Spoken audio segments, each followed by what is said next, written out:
Hi, all my quilting and sewing buddies. This is Linda So Nice, bringing you a magic moment regarding a tool that I have absolutely fallen in love with. And this time I would like to show you Tailor Seville Magic Tailor's Chalk. And it comes in both a white and yellow. You'll see that it's a triangular shape and it has this lovely case that protects it and makes it more portable. And I'd like to show you that case in a little more detail. This is the case that comes with it.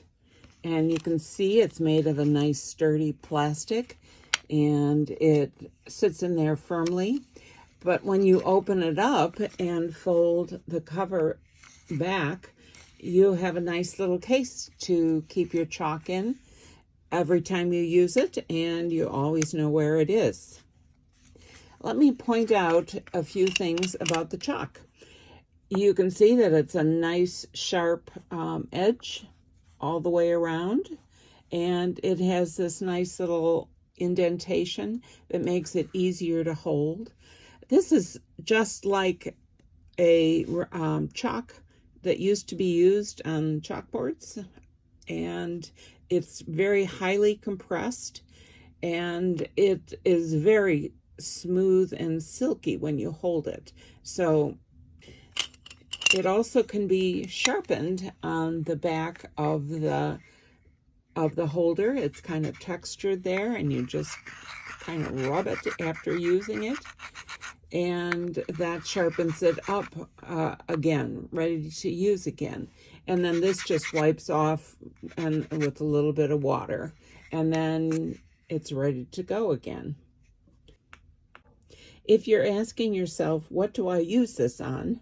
Let me just give you a brief demonstration of making a half square triangle. You take your two squares that are right sides together and then draw a line from corner to corner. There you have a nice crisp, easy to see line, and then you sew on either side of a 1/4 inch on either side of the line, and this is what you get. And when you cut it down the middle, you end up with two half square triangles. Now, what if you have fabric that you can't see the white line? That's when the yellow chalk comes in handy. And I'd like to make a point, though, that it's real important that you test the chalk on an area that's going to be inconspicuous or using the exact same fabric so that you can see how easily that removes. Now, it's very important that you don't iron on any of this chalk or on any marking devices unless you are absolutely sure that you're going to be able to remove it after doing that. So I would like to show you a few ways that I use to remove the chalk. So here I'm going to mark with the white chalk. I'll do a couple lines here, and then I'm going to mark with the yellow chalk.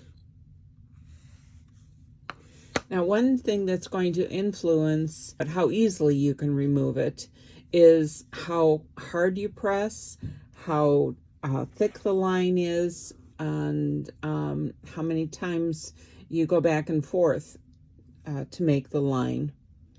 One of the first things I do to try and remove chalk is I rub it.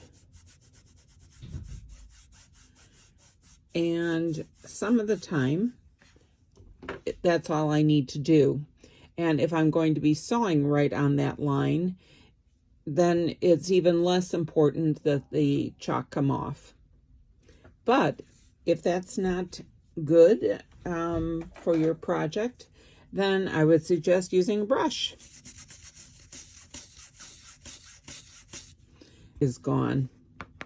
Another thing that you can do is spritz it with some water. And this will also give you an idea if it's going to wash out in the washing machine. So that came out very well. So I would not hesitate to use the white chalk on my project. Now let's take a look at the yellow. Now the yellow is kind of notorious for sometimes being difficult to remove.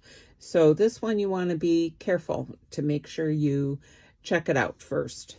So let's see, the rubbing off test, not so much. Let's try it with the brush.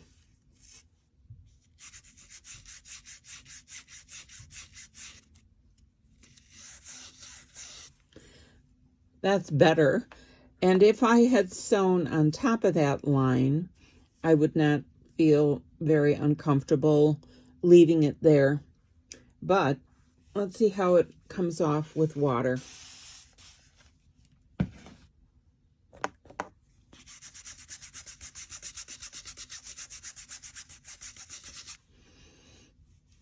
Now that came off very well with water. So I would not hesitate to use that on the right side of my fabric. And if it did leave a mark that you can't remove, just remember that you can always mark on the other side of the fabric. So this is Linda So Nice presenting a magic moment about Tailor Seville, Tailor's chalk, and I love this stuff. I can find all kinds of uses in my sewing room, and I hope you'll give it a try.